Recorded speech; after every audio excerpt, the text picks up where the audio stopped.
cold comforts that even Britain's worst winters can't spoil.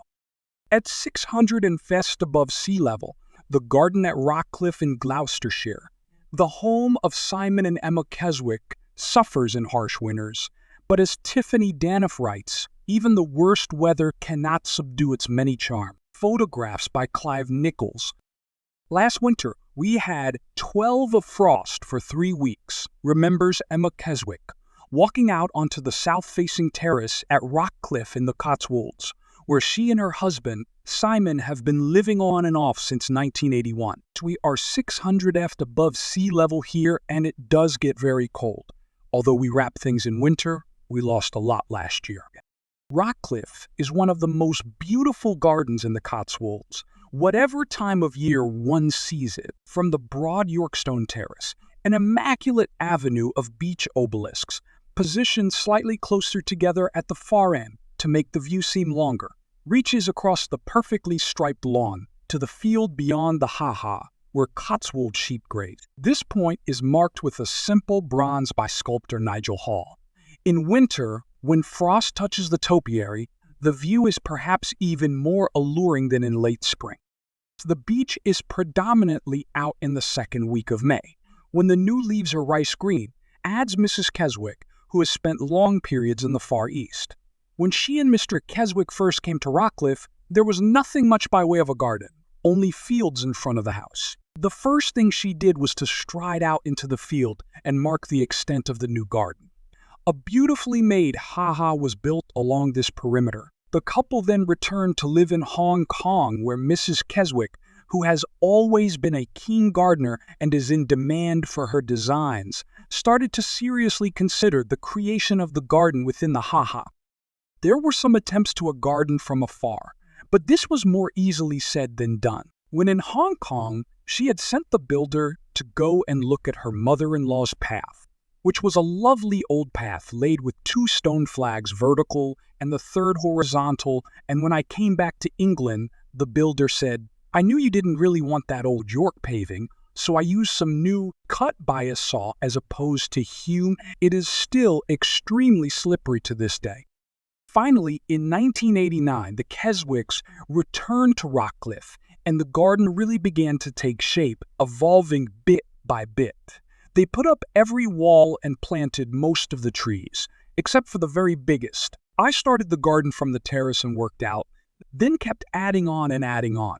She makes it sound so simple, but there are 8 acres here, and as each area takes over from the last, the transition is so comfortable, and the relationship with the land, so right that it feels as if this is how things must always have been arranged.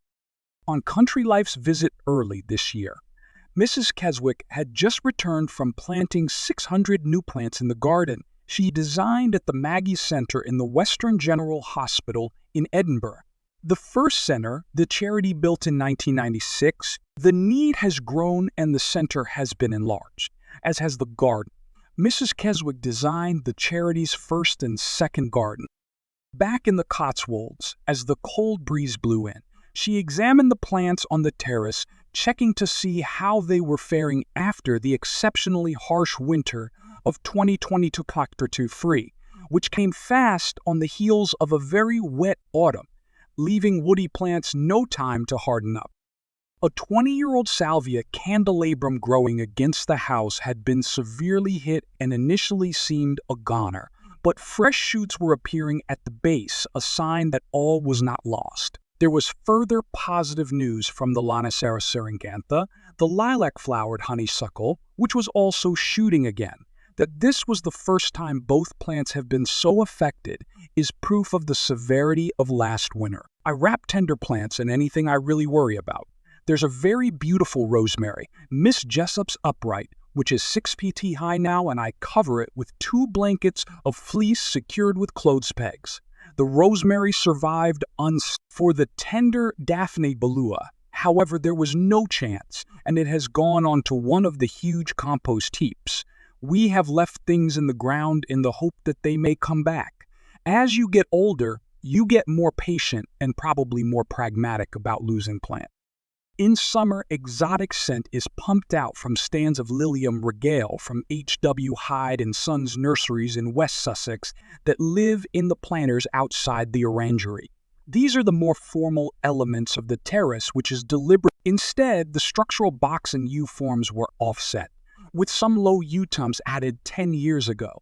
This gentle informality is further enhanced by allowing plants to self-seed between stone. The resulting open area in the middle of the terrace is filled with a star of hyssop. The box, after suffering blight, was first replaced by lavender, which looked wrong, but the hyssop sailed through last winter and is exactly right. All the Clematis montana died, sadly, because many of the buildings were covered with it, but at least we're not on clay. Lilies and a lot of things like us. Hellebores too. The Mardigan lilies, which are roaming through the shade under the trees, were spread by Mrs. Keswick from seed. If you find things that really like you, you will do best if you can throw seed. There were no aconites or snowdrops when we got here, and now the whole place is carpeted.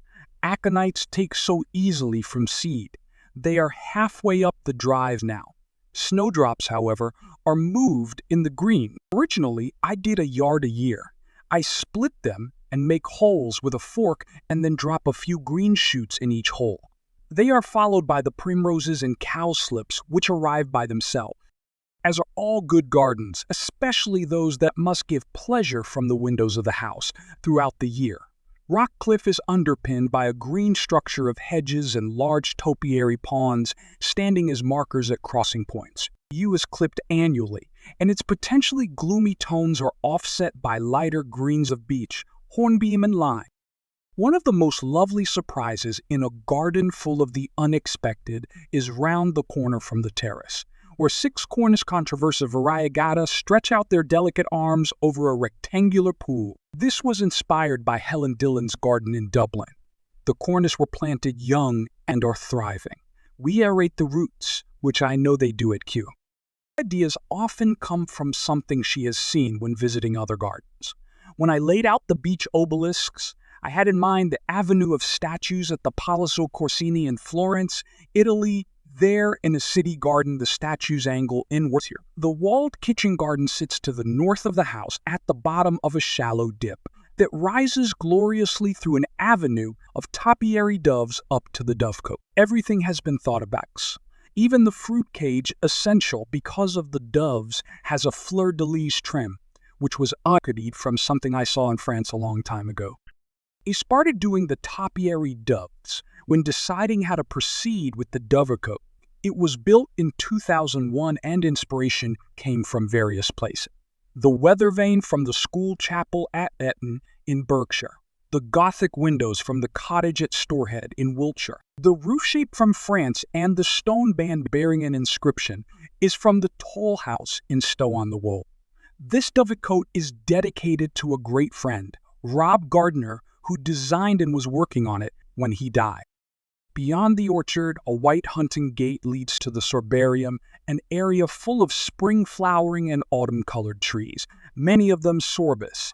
In summer, the orchard is a sea of oxeye daisies, and later enlivened with in winter, when froth and foliage have retreated and the hillside is skeletal, the